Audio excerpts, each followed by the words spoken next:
Friends, வாங்க next week market எப்படி இருக்கும் அப்படிங்கிறத பார்த்துடலாம். ஸோ லாஸ்ட் வீக் மார்க்கெட் வந்து ஒரு தரமான சம்பவம். ஸோ ஃபர்ஸ்ட் ஹாஃப்ல வந்து மார்க்கெட் கீழே போகிற மாதிரி நமக்கு காட்டினாலும் தேர்ஸ்டே ஃப்ரைடேல ஒரு நல்ல மொமெண்டம் கொடுத்து மார்க்கெட்டை திரும்ப மேலேயே கொண்டு வந்துட்டாங்க. ஸோ லாஸ்ட் வீக் பார்த்தீங்கன்னா உங்களுக்கு ஒரு வீக்லியில் டோஜி இல்லை ஷூட்டிங் ஸ்டார் கேண்டில் மாதிரி வீக்லியில் ஃபார்ம் ஆயிருந்தது. ஸோ அது வந்து இப்போ ஃபெயில் ஆயிருச்சு. ஸோ திரும்ப மார்க்கெட் மேலேயே போய் க்ளோசிங் வந்து வச்சிருக்காங்க. ஸோ இதை உடைச்சதுன்னா ஃபர்தர் ரேலி வரும். சரி, ஓகே, வாங்க நம்ம சப்போர்ட் அண்ட் ரெசிஸ்டன்ஸ் எல்லாம் பார்த்துடலாம்.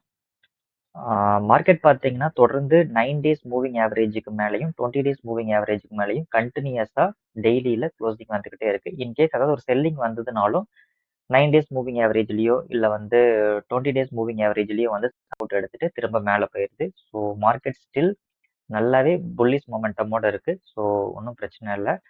ஸோ நீங்கள் ஏதாவது ஒரு டிப் வந்துச்சு அப்படின்னா லாங் சைடு வந்துட்டு ஃபோக்கஸ் பண்ணுங்க. லாங் சைடு ஃபோக்கஸ் பண்ணாலும் உங்களோட ஸ்டாப் லாஸும் ரொம்ப கரெக்டாக வந்துட்டு வச்சுக்கோங்க. ஏன்னா மார்க்கெட் வந்து எப்போ வேணாலும் ரிவர்ஸ் ஆகிறதுக்கான பாசிபிலிட்டிஸும் இருக்கும். ஸோ அந்த மாதிரியான சுச்சுவேஷனில் உங்களுக்கு அகெயின்ஸ்டாக மார்க்கெட் மூவ் ஆனால் எப்போ எக்ஸிட் ஆகணும் அப்படிங்கிற பிளானையும் ட்ரேட் எடுக்கிறப்பயே வந்துட்டு வச்சுக்கோங்க. அப்படின்னா ஹெட்ஜிங் பண்ணி வச்சுக்கோங்க. ஸோ இது ரெண்டும் வந்துட்டு ரொம்ப இம்பார்ட்டன்ட். சரி, ஓகே. ஸோ இப்போ மார்க்கெட் பார்த்தீங்கன்னா லாஸ்ட் வீக் எவ்வளோ ஏறி இருக்கு அப்படிங்கிறது ஃபர்ஸ்ட் பார்த்துருவோம். மார்க்கெட் லாஸ்ட் வீக் பார்த்தீங்கன்னா உங்களுக்கு வீக்லி கேண்டில்ல நிஃப்டி 50ல 303 பாயிண்ட்ஸ் வந்துட்டு ஒரே நாளில் வந்துட்டு ஏறி இருக்கு. ஓப்பனிங் பார்த்தீங்கன்னா 24,445 ஓப்பன் ஆச்சு. ஹையாக 24,861 போச்சு. லோவாக 24,74 வரைக்கும் போச்சு. அந்த பட்ஜெட் டே அன்னைக்கு ஒரு நல்ல செல்லிங் வந்துச்சு இல்லையா, அங்கேருந்து ரெக்கவரி ஆகி நல்லா மேலே வந்துருச்சு. க்ளோசிங் பார்த்தோன்னா 24,834 வந்துட்டு க்ளோசிங் வச்சிருக்காங்க. ஸோ மார்க்கெட் நல்லாவே புல்லிஷ் மொமெண்டமோட தான் முடிச்சிருக்கு. ஸோ அதுக்கு வந்து ஐடி நல்லாவே சப்போர்ட் பண்ணுச்சு. பேங்க் நிஃப்டியும் ஓரளவுக்கு சப்போர்ட் பண்ணுச்சு. லோல இருந்து இப்போ பவுன்ஸ் பேக் ஆக ஆரம்பிச்சிருக்கு. இதுக்கப்புறம் பேங்க் நிஃப்டியும் பெர்ஃபார்ம் பண்ணுச்சு அப்படின்னா நிஃப்டி ஃபர்தரா மூவ் ஆகும்னு வைங்களேன். ஸோ இப்போ லாஸ்ட் வீக்கோட ரெசிஸ்டன்ஸ் பார்த்தீங்கன்னா அரௌண்ட் அந்த ஆல் டைம் ஹை தான். அந்த 861 சம்திங் வந்துச்சு இல்லையா, இதுதான் இப்போ இருக்கிற ரெசிஸ்டன்ஸ். கரெக்டாக கிட்டையாக தான் முடிஞ்சிருக்கு. ஒன்றும் பெருசாலாம் ஒன்றும் இல்லை. இன்கேஸ் மண்டே கேப் அப் ஆகுது அப்படின்னா கூட இதை வந்து பிரேக் பண்ணிட்டு மேலே போயிடும். ஸோ இதை உடைக்கிறப்போ எங்கே வரைக்கும் போகிறதுக்கான சான்சஸ் இருக்குது அப்படின்னா 25,000 போகிறதுக்கான வாய்ப்பு இருக்குது. ஸோ ஏன்னா அது வந்து ஒரு சைக்கலாஜிக்கல் ரெசிஸ்டன்ஸாக இருக்கும். அதனால வந்து 25 வரைக்கும் போகும். 25யும் உடைக்குது அப்படிங்கிற சுச்சுவேஷனில் 25,200 போகிறதுக்கான வாய்ப்பு இருக்கு. ஸோ ஏன் அப்படி சொல்கிறேன்னா உங்களுக்கு ஓப்பன் இன்ட்ரெஸ்ட் ஒரு வாட்டி ஸோ இப்போ பார்த்தீங்கன்னா உங்களுக்கு 24,500ல சரி 25,000ல பார்த்தீங்கன்னா ஹியூஜாக கால் சைடு ஓப்பன் இன்ட்ரெஸ்ட் இருக்கு. ஸோ புட் சைடு பார்த்தீங்கன்னா நல்லாவே எல்லா ஸ்ட்ரைக்லையுமே வந்து புட் சைடு ஓப்பன் இன்ட்ரெஸ்ட் வந்து நல்லாவே பில்டப் ஆயிருக்கு. ஸோ இது எதை இண்டிகேட் பண்ணுது அப்படின்னா மார்க்கெட் மேலே போகிறதுக்கான பாசிபிலிட்டிஸ் தான் அதிகமாக இருக்கிறதா இந்த ஓப்பன் இன்ட்ரெஸ்ட் சார்ட் வந்துட்டு இண்டிகேட் பண்ணுது. இது வந்து 1 ஆகஸ்டோட expiry. So put call ratio பார்த்தீங்கன்னா இந்த லாஸ்ட் இந்த 10 ஸ்ட்ரைக்ஸில் பார்த்தீங்க அப்படின்னா உங்களுக்கு வந்து 1.77 இருக்கு. ஓவரால் புட் கால் ரேஷியோ பார்த்தீங்கன்னா 1.28 இருக்கு. ஸோ மோர் தென் 1 இருந்துச்சு அப்படின்னாவே மார்க்கெட் வந்து மேலே போகிறதுக்கு அதாவது லாங் சைடு போகிறதுக்கான பாசிபிலிட்டிஸ் தான் இருக்கு. ஸோ இதை பேஸ் பண்ணி தான் 52 சாரி 25 உடைக்கிறப்போ ஃபர்தராக வந்து இன்னொரு 200 பாயிண்ட்ஸ் மேலே போகிறதுக்கான பாசிபிலிட்டிஸ் வந்துட்டு இருக்கு. ஸோ அது மட்டும் இல்லாமல் இது ஒரு ட்ரெண்ட் மாதிரி ஃபார்ம் ஆகிட்டு வருது. அதையும் நம்ம பார்த்துடலாம். உங்களுக்கு இங்கிருந்து பார்த்தீங்கன்னா ஒரு ட்ரெண்ட் மாதிரி ஃபார்ம் ஆகிட்டு வருது. இந்த ட்ரெண்டையும் ரெஸ்பெக்ட் பண்ணும், தெரியுது இல்லையா? ஸோ இந்த மாதிரி ஃபார்ம் ஆகிட்டு வருது. ஸோ இதோட கனெக்டிவிட்டியை வச்சு பார்க்குறப்போ மார்க்கெட் மேலே போச்சுன்னா ஃபர்தராக இப்படி தான் ரன் ஆகும். ஸோ இப்படி ரன் ஆகுறப்போ கம்மிங் வீக்ஸில் ஃபஸ்ட்டு நமக்கு ஃப்ரைடே வந்த ஹை அதை உடைக்கிறப்ப 25,000, அதையும் உடைக்கிறப்ப 25,200. ஸோ அந்த மாதிரி வந்துட்டு போகணும்னு வைங்களேன்.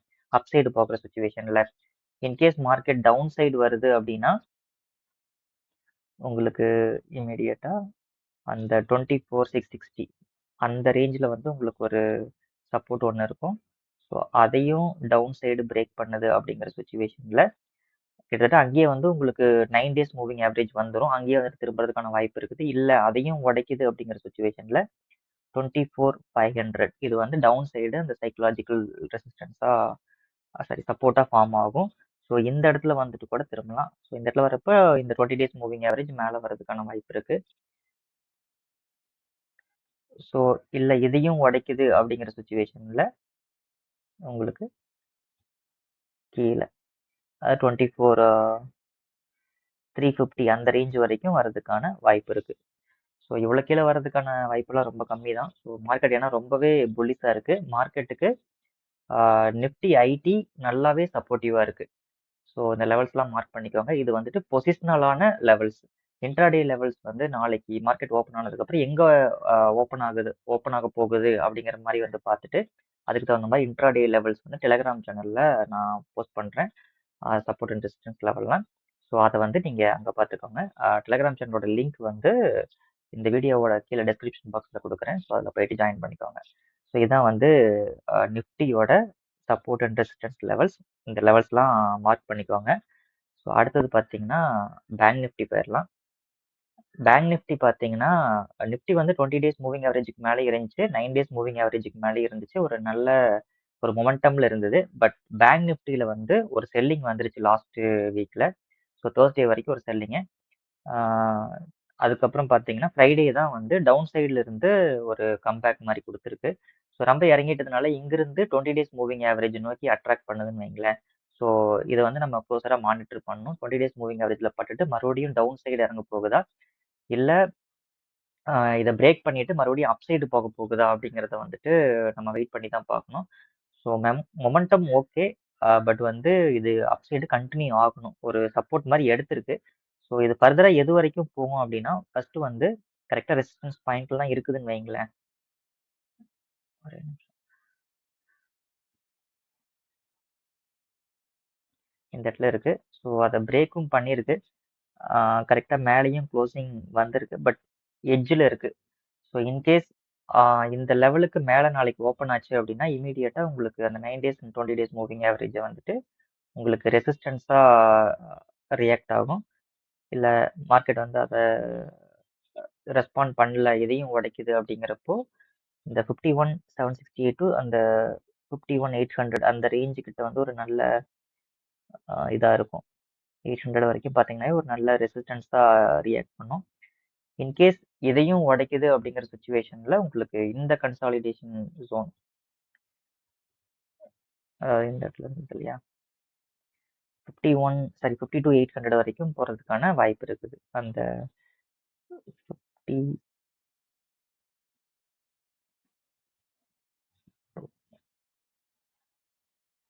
இந்த 51 to 50 இந்த ரேஞ்சுக்கு உடைச்சு மேலே வந்து சஸ்டெயின் ஆகுறப்ப இமீடியட்டாக உங்களுக்கு அந்த 9 டேஸும் 20 டேஸ் மூவிங் ஆவரேஜும் உங்களுக்கு வந்து ரெசிஸ்டன்ஸாக இருக்கும். ஸோ அதுக்கு மேலேயே வந்து பார்த்தீங்கன்னா இந்த ரெசிஸ்டன்ஸாகவும் ஃபார்ம் ஆகும் இந்த லைன் இந்த 52,000. ஸோ இந்த 52,000 உடைக்கிறப்ப அதுக்கப்புறம் வந்து பார்த்தீங்கன்னா ஒரு 800 பாயிண்ட்ஸ் வந்துட்டு ஒரு கன்சாலிடேஷன் ஜோன் இருக்கு. இந்த ஜோன்ல வந்துட்டு மேலே போகிறதுக்கான பாசிபிலிட்டிஸ் இருக்குது. ஸோ இதையும் உடைக்கிறப்போ அப்சைடு வந்து உங்களுக்கு இது வரைக்கும் 53,370 ஆல் டைம் ஹை இருக்கு இல்லையா அது வரைக்கும் போகிறதுக்கான பாசிபிள் இருக்கு. ஸோ இந்த லெவல்ஸ்லாம் அப்சைடு நோட் பண்ணிக்கோங்க. ஸோ ஃபர்தராக மொமெண்டம் கொடுக்குறப்ப மேலே போகிறதுக்கான பாசிபிலிட்டிஸ் இருக்கு. ஸோ இல்லை இங்கிருந்து ஒரு செல்லிங் வருது அப்படிங்கிற சுச்சுவேஷனில் பொசிஷனலாக எது வரைக்கும் வர்றதுக்கு வாய்ப்பு இருக்கு அப்படின்னா உங்களுக்கு இந்த லெவல் இருக்கும் அரௌண்டு 50,260 அந்த லெவல் இருக்கும். இன்கேஸ் நம்ம முதல்ல போன வாரமே இந்த லெவல் கொடுத்துருந்தோம். ஆல்மோஸ்ட் கிட்ட வந்துட்டு அதுக்கு கொஞ்சம் முன்னாடியே வந்து ரிவர்ஸ் ஆகி மேலே போயிடுச்சு. ஸோ கீழே வர்றப்போ இதுக்கு முன்னாடியே நமக்கு இந்த இடத்துல அதாவது 50,800 கிட்ட ஒரு சப்போர்ட் இருக்கு.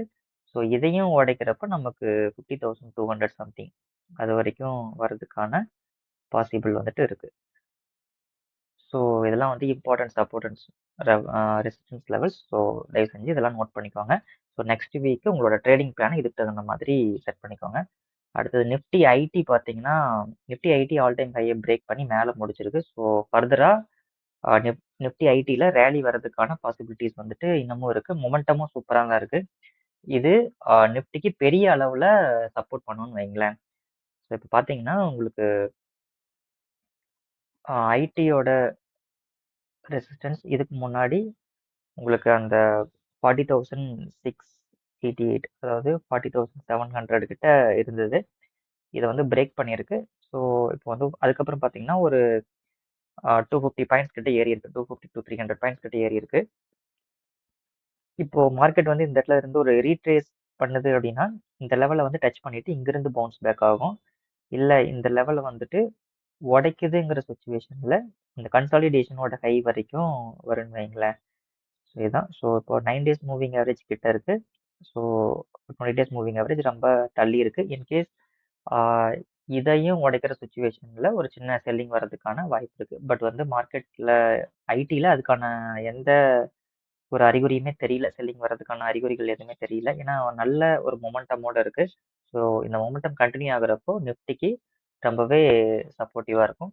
ஸோ கொடுத்த லெவல்ஸ்லாம் மார்க் பண்ணிக்கோங்க. ஸோ ஐடியும் சப்போர்ட்டாக இருக்கு. பேங்க் நிஃப்டி இப்போதான் ரெக்கவரி ஆயிட்டு இருக்கு. ஸோ ரெண்டுமே வந்து சப்போர்ட் பண்ணுறப்ப நிஃப்டிக்கு ரொம்பவே பக்கபலமாக இருக்கும். இப்போ நம்ம பேங்க் நிஃப்டியோட ஓப்பன் இன்ட்ரெஸ்ட்டும் பார்த்துருவோம். பேங்க் நிஃப்டியோட ஓப்பன் இன்ட்ரெஸ்ட் வந்துட்டு லெஸ் தென் 1 இருக்கு. ஸோ லெஸ் தென் 1 இருக்கிறப்போ அது வந்து ஆஹ், என்ன சொல்றது, பேருக்கு ஃபேவரா இருக்கு. ஸோ அதாவது டவுன் சைடுக்கான ஒரு பாசிபிலிட்டிஸ் வந்துட்டு இருக்கிற மாதிரி வந்து ஓப்பன் இன்ட்ரெஸ்ட் வந்துட்டு காட்டுது. பட் சார்ட்ல பார்க்குறப்போ அது வந்து ரெக்கவரி ஆயிட்டு வருது பேங்க் நிஃப்டி. ஸோ கீழே தான் இருக்கு. பட் கீழே இருந்து பார்த்தீங்கன்னா ஃப்ரைடே ஒரு நல்ல மொமெண்டம் கொடுத்து 400 பாயிண்ட்டுக்கு மேலே ஏறி இருக்கு. ஸோ நம்ம இதையும் கன்சிடர் பண்ணணும். ஜஸ்ட் ஓப்பன் இன்ட்ரெஸ்ட்டை மட்டும் பார்த்து நம்ம ட்ரேட் பண்ணாம இதையும் நம்ம வந்து பார்க்கணும்னு வைங்களேன். ஸோ இது வந்து லாஸ்ட் இந்த ஆவரேஜ் 10 ஸ்ட்ரைக்ஸ்க்கான பிசிஆர் தான். உங்களுக்கு ஓவரால் பிசிஆர் வந்துட்டு மேலே இருக்கும். 0.86 வந்துட்டு இருக்கு. ஸோ இது வந்து ஸ்லைட்டாக ஒரு செல்லிங் இருக்கிற மாதிரி காட்டுது. பட் மண்டே ஒரு மொமெண்டம் வருது அப்படின்னா டவுன் சைடு ஓப்பன் இன்ட்ரெஸ்ட் அதிகமாகிறதுக்கான பாசிபிலிட்டிஸ் இருக்கு. ஏன்னா சார்ட்ல அப்படிதான் இருக்கு. சரி, டவுன் சைடு புட்டோட ஓப்பன் இன்ட்ரெஸ்ட் அதிகமாகிறதுக்கான பாசிபிலிட்டிஸ் இருக்குது. ஸோ அப்படிங்கிறப்போ இது வந்து மோர் தென் 1க்கு மேலே இம்ப்ரூவ் ஆகிறதுக்கும் பாசிபிலிட்டிஸ் இருக்கு. ஸோ அதுக்கு தகுந்த மாதிரி உங்களோட ட்ரேடிங் பிளான்ஸை வந்துட்டு வச்சுக்கோங்க. ஸோ ஸ்டில் மார்க்கெட்டோட ஓவரால் சென்டிமெண்ட் வந்து புல்லிஷாக தான் இருக்கு. ஸோ ஏதாவது ஒரு டிப் வருது அப்படின்னா அது வந்து ஒரு நல்ல ஆப்பர்ச்சுனிட்டியாக இருக்கும். அங்கிருந்து நீங்கள் வந்து கால் ஆப்ஷன் ட்ரை பண்ணுறதுக்கோ இல்லை புட்டை ஷார்ட் பண்ணுறதுக்கோ உங்களுக்கு வந்துட்டு ஒரு ஒரு நல்ல ஆப்பர்ச்சுனிட்டியாக இருக்கும். ஸோ மோஸ்ட்லி கால் சைடே, அதாவது லாங் சைடே வந்துட்டு ஃபோக்கஸ் பண்ணுங்க. ஸோ நல்ல ப்ராஃபிட் வந்துட்டு பண்ண முடியும். ஏதாவது செல்லிங்க்கு இது வருது நீங்கள் பொசிஷன் எடுத்ததுக்கப்புறம் எங்கே ஸ்டாப் லாஸ் வைக்கிறது, ஸ்டாப் லாஸ் இல்லைன்னா எப்படி வந்துட்டு ஹெட்ஜ் பண்ணுறது, எப்படி எக்ஸிட் ஆகிறங்கிற பிளானோட பொசிஷன்ஸ் வந்துட்டு எடுங்க. அப்போ தான் வந்து மார்க்கெட்டில் சர்வை பண்ண முடியும். இல்லை அப்படின்னா நமக்கு கேபிட்டல் மொத்தமாக கரையிறதுக்கான பாசிபிலிட்டிஸும் இருக்குது. ஸோ ஆல்மோஸ்ட் எல்லாமே டிஸ்கஸ் பண்ணிட்டோம்னு நினைக்கிறேன். ஸோ இந்த வீடியோ உங்களுக்கு ரொம்ப பிடிச்சிருக்கும். பிடிச்சிருந்தா சேனலை சப்ஸ்கிரைப் பண்ணுங்கள், உங்கள் ஃப்ரெண்ட்ஸ்க்கு ஷேர் பண்ணுங்கள், லைக் பண்ணுங்கள். Thank you so much.